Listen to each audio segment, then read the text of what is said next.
Hey guys, Andrew Henderson from Nomad Capitalist here in rural Armenia, about an hour and a half outside of the Georgian capital of Tbilisi. Came down here with a couple friends of mine, lawyers, from Tbilisi, one of my home bases, for a couple of reasons. Number one was I wanted to check out two of the World Heritage Site cathedrals here in northern Armenia. But I also wanted to talk to you guys a little bit about the Comoros Passport and my experiences using it and getting visas in it. If you've been following our website, nomadcapitalist.com, if you're on our email list, you've probably seen in the last couple months, been doing a series called My Economic Citizenship, where I talked about my experience getting a legal second passport through investment in the Comoros. And the Comoros has the worst visa-free travel of any of the economic citizenships. It's also the cheapest, ironically enough. And so, for me, the Comoros passport is good because I can go to certain places in Asia. I used it in Malaysia, Cambodia, tried to use it in Indonesia, probably could have been more persistent. Had no problems. When I was there, I got a Vietnam visa, no problem. And I kind of wanted to take it to the next level. I wanted to get my first formal visa in the Comoros passport, the first one that actually required some effort, not just give it to some guy in Cambodia, they come back the next day with a Vietnamese visa. And so, being that I was based in Tbilisi, Georgia, decided to go right next door to Armenia. I can go there as a U.S. citizen, but figured let's give it a shot. So I got someone who, for $80, I found them on the internet, which is never the best idea. It was kind of a slow process, took about 3 weeks. But I paid them $80 plus some bank fees, and they got me an invitation letter. And from there, then they turned that into a visa, and then they said, okay, great, you can go pick it up at any of the embassies. And so I went to the embassy in Tbilisi, paid $6, got the visa stamped in my passport, no problems, no questions, no why are you using this passport, etc. That was a couple weeks ago. Got a single entry, 21-day visa, which means as soon as I cross that border back over, the visa's dead, and have to get another one if I want to come back to Armenia. Drove down this morning and got to the border, and everyone speaks Russian. So one of my friends and I were speaking to the border guards in Russian.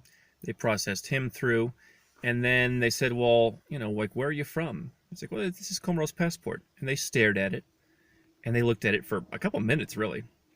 They just looked at the front, and then they'd flip through, possibly looking for evidence that I'd been to Azerbaijan, which they don't like. Didn't find any of that. They did certainly see some other visas and some other entry stamps, which is good. I think that made me look a bit more serious. But then they kept looking back to the front, like, what is this? Where is this? And there were two guys, one helping my friend, one helping me. The guy helping me finally just handed it over to the other guy. And my friend and I basically both spoke to him in Russian. His Russian better than mine. And then they started talking to him like, well, where's he from? And my friend just chimed in saying, he's American. Because in a lot of places, that actually does help. I mean, as much as we talk about how U.S. citizenship is not the greatest thing to have, if you're going with a Comoros passport, saying that you're American takes some of the heat off. And they said, okay, well, great. He's got a U.S. passport. No problem. No, we said I'm American. Doesn't mean I have a U.S. passport, or doesn't mean I have it with me, but okay. They said, it's no problem. And then we said, yeah, it's also no problem that I have a visa. And they said, well, but why don't you just want to use your U.S. passport? This is something that I think you see in a lot of places where I suppose there are people in Armenia who would like to have a U.S. passport and don't understand why you'd want to use a different one. So that's definitely something to keep in mind as you get a second passport.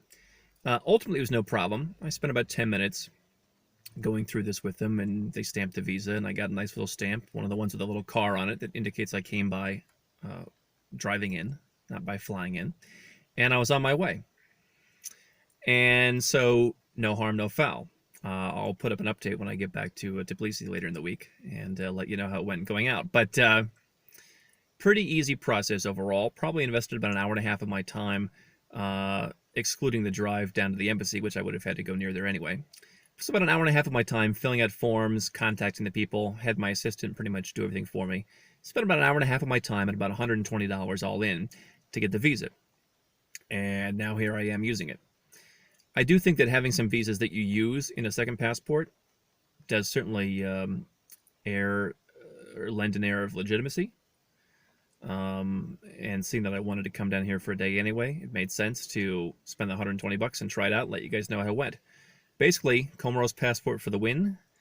All went well. Certainly there will be some questions that are asked. There are certain people in the world who work in immigration who have certain prejudices, for better or worse, that they think, oh, well, if that's an African country, what, you don't look African, and don't necessarily understand.